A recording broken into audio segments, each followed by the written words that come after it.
ส่วนแต่งมาเดจูฮากา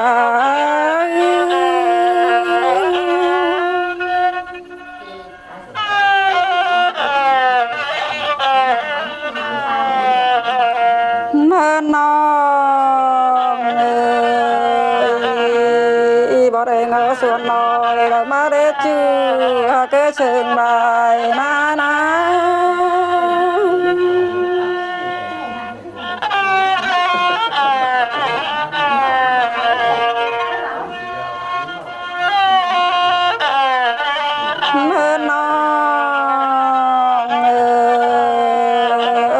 ข้าวจ้อยพวกหักเปิดปั้นมาเด้เชิงลายนายเนินปนเกินได้จูลายปนจะเอินเกินได้จูลายเ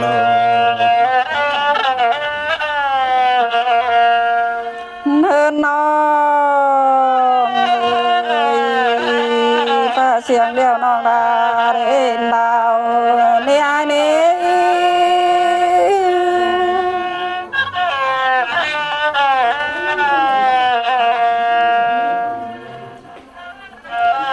ฮาโอ้ยเนินนี่งาฟ้าข่าวเรนหมอนี่ไอ้เชิงลายนายปนจะเกิดได้จูลาย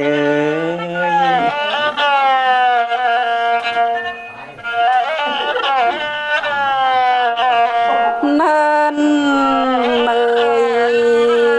เบจักปีดาก็กำข้อฟ้าเมื่อเงินไหลมาเรจูฮากาผู้เสวา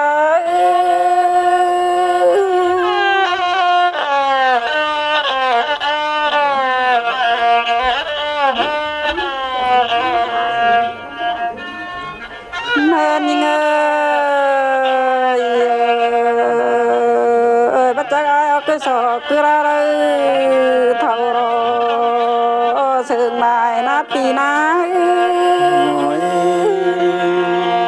วันนั้นอายน่ะมาปนใจปีเกินได้จูลาย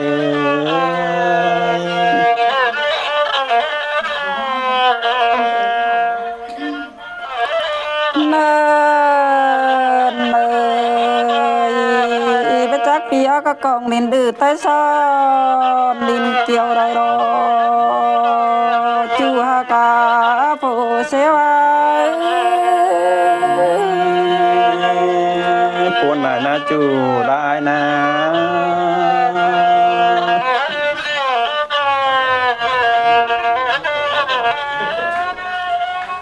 เนินยังไงพักหน้าว่าปาราไทยเขียวเดปนได้นาย ปนจะเกิดได้จูลาย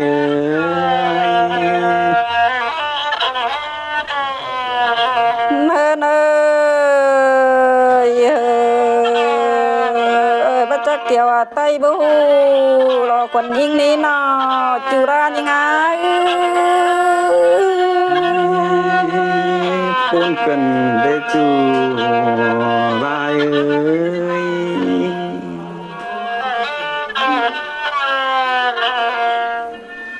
เนินน้องราบูจะโจทำเกินเอฟูขึ้นเทนหาน้องไงจิตถามกับว่าจิตถามน้อง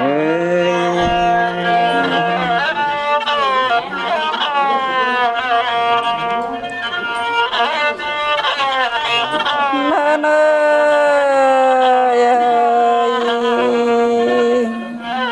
นยิงนาจิถามหาเจียขึ้นหนีห่างเหรอจูฮากาจูเสวามาปนใจปีกันได้จูลาย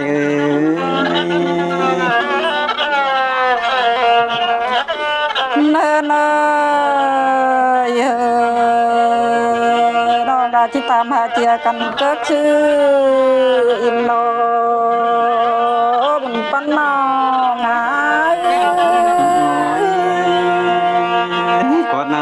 จะมาปนใจอายเกิดได้จูลาย เนยยิ่งที่จะมาจิ้งมิ่งถือหุ่นก้นเตงแงงแต่เดนอจูฮากาขึ้นเสิงยิ่งหาย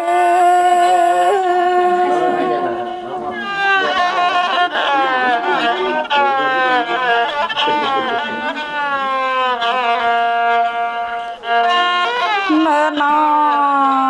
งเอ่ยบาปีบ่มีจริงหญิงถือหุ่นโกนแต่งแงงน้องอาจิปัดเขาเฮิรนมือ12ตัว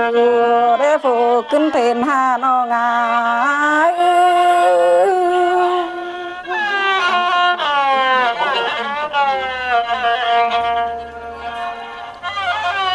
เมื่อเนยยิงจิปัดเขาเฮิรนตูตาอันได้อายเสิงบายนาย คนมันน้องง่ายก็ประจานทางบ้านเพื่อนรอได้ในจูลาย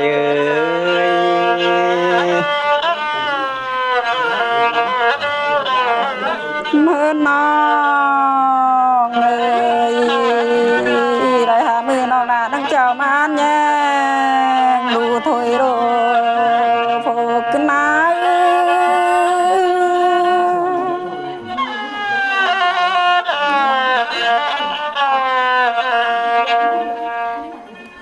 หุยแปลงหาเอ้ยนอ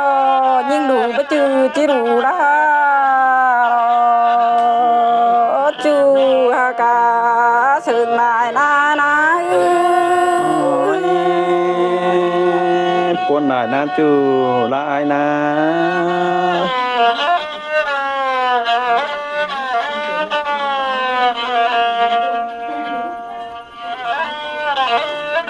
เมื่อเนยน้องจะสิมได้ไปหารถนออายปนจังเกิดได้จูลาย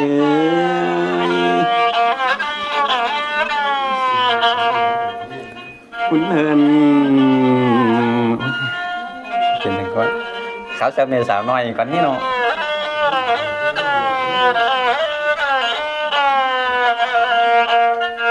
ตามบ้านที่ทำแต่ได้จูลาย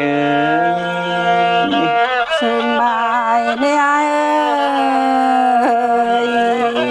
ปนใจน้องได้รบปีโรนายไอ้ก็นั่งบ้านั่งจิงยกแพงก็นั่งมังฟองทองดองเตโรจูลาย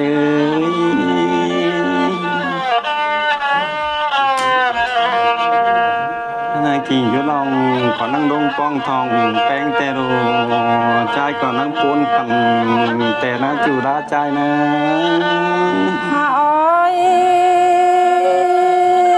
สึงนายนาปีเอ้ยงามบ่าแอถึงแป้งก็ดอดอ้อนหาดงดูมาเดจูลายปันเปียสึงนายรอจูฮากาปนนายเนี่ยให้งามบ่าแอถึงเนาะมิงจูร้อนหาดงตามมาเดเนี่ยอ้ายถ้าปูนได้เดจูลาย